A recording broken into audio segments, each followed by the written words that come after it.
340 का टारगेट मिलता है भारतीय टीम को। मैं कहता हूं अगर 250 का भी होता तब भी भारतीय टीम चेज नहीं कर पाती, क्योंकि आप बिना प्लान के मैदान के अंदर उतरते हो और फिर आपको पता ही नहीं है आपको ड्रॉ के लिए खेलना है कि जीतने के लिए खेलना है, क्योंकि भाई कोई रास्ता बचता ही नहीं है। एक के बाद एक विकेटें गिरती है, आखिरकार भारत को हार का सामना करना पड़ता है। वहीं ऑस्ट्रेलिया की बॉलिंग की बात करें तो ऐसा लगता है कि भाई वो हाथों पे प्लान लिख के लाते हैं कि विराट कोहली आएंगे तो बाहर की गेंद डालनी है, रोहित शर्मा आएंगे तो पैड पे मारना है, जायसवाल आएंगे तो बाउंसर मारना है।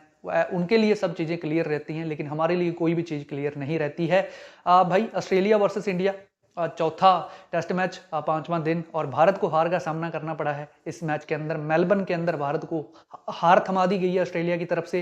पहला मुकाबला भारतीय टीम ने जीता था। इस सीरीज की शुरुआत बड़ी अच्छी की थी भारत ने, और लेकिन उसके बाद गाड़ी हाईवे से नीचे की तरफ ही गई है, वो पकड़ ही नहीं पाई भारतीय टीम उस स्पीड को जो चाहिए थी। क्योंकि अगर आपको WTC खेलना है, उसका फाइनल खेलना है, तो आपको अच्छा करना था, लेकिन आप अच्छा नहीं कर पाते हो। अब कहानी आपके हाथ में नहीं है। आप भाई अगर सिडनी जीत भी जाते हो उसके बाद भी आपको ऑस्ट्रेलिया की तरफ देखना पड़ेगा, श्रीलंका की तरफ देखना पड़ेगा, क्योंकि वो मुकाबले फिर आपके लिए इंपॉर्टेंट हो जाएंगे। श्रीलंका वर्सेस ऑस्ट्रेलिया, फिर श्रीलंका को ऑस्ट्रेलिया को हराना पड़ेगा। 2 टेस्ट मैच होने वाले हैं, दोनों में से एक मुकाबला ऑस्ट्रेलिया को हराना पड़ेगा श्रीलंका को, फिर कहीं भारत का सिनेरियो बनता है WTC फाइनल खेलने का। अदरवाइज आपके हाथ में कुछ नहीं है। सबसे पहले तो यही आपको सिडनी में जीतना पड़ेगा, जो आपके हाथ में बस वही करना है आपको, बाकी छोड़ दो भगवान के भरोसे। अब इस मैच की बात करते हैं तो भाई 340 का टारगेट मिलता है भारतीय टीम को। अगर 250 होते मुझे लगता है तब भी चेज नहीं कर पाते, क्योंकि अप्रोच ही नहीं थी वैसी। आप किसी भी प्लेयर का नाम ले सकते हो, आप किसी पे भी इल्जाम लगा सकते हो, लेकिन आई थिंक मुझे लगता है भाई वो जीतने के लिए तो खेल ही नहीं रहे थे। जायसवाल को अगर छोड़ दिया जाए, और किसी भी बैट्समैन ने पॉजिटिव इंटेंट नहीं दिखाया है। जायसवाल दोनों पारियों के अंदर भाई ने अच्छी पारियां खेली हैं, पहले के अंदर भी रन बनाए, फिर अब जब भारतीय टीम को यहाँ पे जरूरत थी, यहाँ पर भी वो सीना तान के खड़े हुए थे।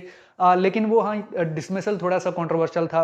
अब भाई दस्ताने पे बॉल लगी थी, क्या था क्या नहीं वो मुझे पता नहीं है, लेकिन जो मैदान पे अंपायर थे उन्होंने नॉट आउट दिया था। फिर पैट कमिंस ऐसा टी बनाते हैं, फिर ऊपर जाया जाता है और थर्ड अंपायर जायसवाल को आउट दे देते हैं। ये कहानी है। अब भाई इस पे कुछ लोग कहेंगे नहीं नहीं वहां पे कुछ नहीं था, कुछ लोग और कहेंगे, कुछ लोग और कहेंगे, लेकिन फिलहाल रिजल्ट एंड ऑफ द यही था कि भाई जायसवाल को आउट दिया जाता है। हाँ वो मार्जिन पैदा कर सकते थे, आपको थोड़ा सा क्लोज लेके जा सकते थे, लेकिन वो अकेले आपको जितवा नहीं सकते थे। ड्रॉ जरूर कर सकते थे। ऑफकोर्स जायसवाल और ऋषभ पंत जब तक खेल रहे थे ऐसा लग रहा था कि मैच भारत के हाथ में है, लेकिन जैसे ही ऋषभ पंत का वो विकेट जाता है, ट्रेविस हेड को विकेट मिलता है, ये भी सोचने वाली बात है कि ट्रेविस हेड को आप ऐसा शॉट लगाने जाते हो, फंस जाते हो, और भाई फिर एक के बाद एक भारत की विकेटें गिरती हैं। ऐसा लगता है कि वो प्लान उन्होंने हाथों पे लिखे हुए हैं ऑस्ट्रेलिया वालों ने कि विराट कोहली आएंगे तो बाहर की गेंद डालो, वो कितनी भी गेंदें छोड़ लें, एक गलती तो वो करेंगे करेंगे, और वो करते हैं भाई, बार बार करते हैं।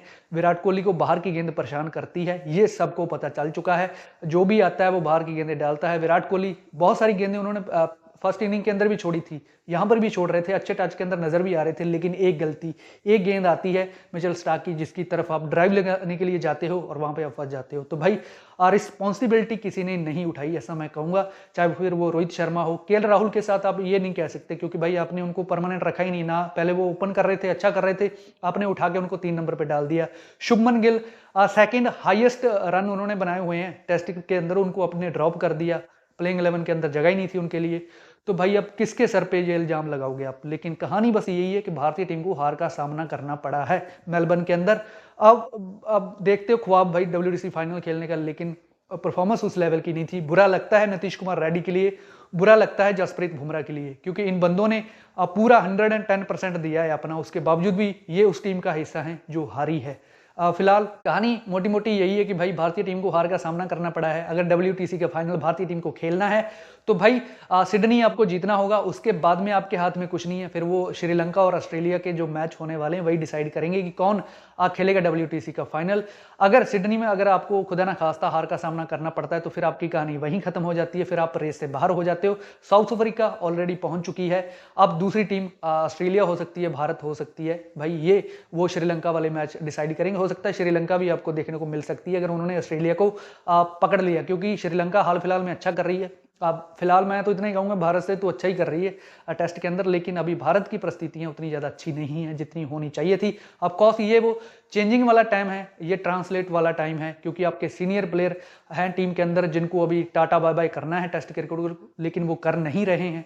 ऑफकोर्स रोहित शर्मा पे कहानी आ रही थी कि वो भाई रिटायरमेंट अनाउंस करेंगे, लेकिन ऐसा कुछ नहीं हुआ है।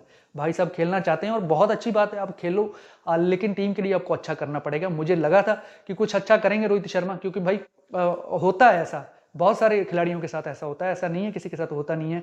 अब विराट कोहली के लिए भी अच्छा नहीं चल रहा है, क्योंकि एक शतक लगाया उसके बाद में टाइम टाइम फिस रहती है कहानी। रोहित शर्मा अभी तक कोई बड़ा स्कोर आ नहीं पाया। ऋषभ पंत भाई जज्बा बहुत है, कहानियां बहुत सारी इनके साथ जुड़ती हैं, लेकिन जब भारतीय टीम को जरूरत थी थोड़ी समझदारी दिखानी थी, आपने समझदारी नहीं दिखाई। अपना वो जो रेगुलर गेम है वही जारी रखा, खराब शॉट मारा दोनों इनिंग्स के अंदर, मैं कहूंगा खराब शॉट मार के ऋषभ पंत आउट हुए हैं।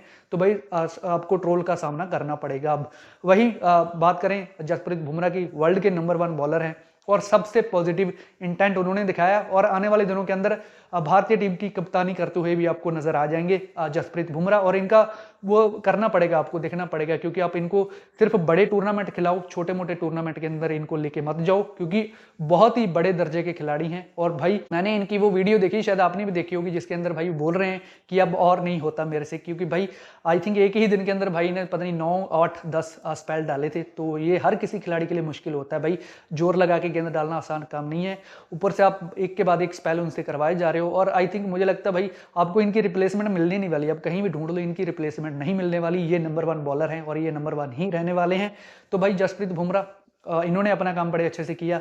मैच खत्म था, नीतीश कुमार रेड्डी आते हैं, मैच के अंदर जान फूंक देते हैं। उसके बाद हमारे टॉप ऑर्डर वाले क्या करते हैं, कुछ नहीं कर पाते हैं। जायसवाल को छोड़ दिया जाए और किसी ने भी पॉजिटिव इंटेंट नहीं दिखाया है, तो बहुत कुछ नहीं है 5वें दिन के अंदर बात करने के लिए। मैंने तो सोचा था भाई शायद जीत की तरफ जाएगी भारतीय टीम, जीत के लिए सोचेगी, लेकिन ऐसा होता ही नहीं है। थोड़ा सा डिफेंसिव सोच के साथ खेलती हुई नजर आई भारतीय टीम। बहुत सारे खिलाड़ियों ने बहुत सारी गेंदें खेली, लेकिन जो इंटेंट दिखाना चाहिए था, जो वो पहली गेंद से मारना शुरू करना चाहिए था, वो ऐसा किसी ने नहीं किया, क्योंकि जिसका रवैया जैसा होता है वो वैसा ही खेलता है। अब आप मिस करोगे चेतेश्वर पुजारा को, क्योंकि आपके पास वो प्लेयर नहीं है जो एक दिन के अंदर हो सकता है कि वो भाई 20 ओवर अकेला बंदा ही खेल जाए चेतेश्वर पुजारा, लेकिन अभी आपके पास वैसा खिलाड़ी है ही नहीं है जो 20 ओवर एक लौता खिलाड़ी खेल सके। तो भाई एंड ऑफ द टाइम यही है कि भारतीय टीम को यहाँ पे हार का सामना करना पड़ा है। अब सिडनी जाओगे, अब वहां पे पता चलेगा आपको जीत मिलती है या हार मिलती है, वहीं से डिसाइड होगा। फिलहाल यही है कि ऑस्ट्रेलिया को लीड मिल चुकी है, ऑस्ट्रेलिया 2 मुकाबले जीत चुकी है, 2-1 से ये सीरीज अभी भी जारी है। सिडनी के अंदर पता चलेगा किस तरफ पलड़ा झुकता है। बाकी अगर आपने 5वें दिन का खेल देखा है तो आपको कैसा लगा और मैंने क्या मिस किया है, आप कमेंट सेक्शन के अंदर लिख के बता सकते हो। मैं रेगुलर वीडियोस लेके आता रहूंगा, तो अगर आप चैनल पे नए आए हो तो चैनल को लाइक करो, शेयर करो, सब्सक्राइब करो। तब तक के लिए जय हिंद, वंदे मातरम।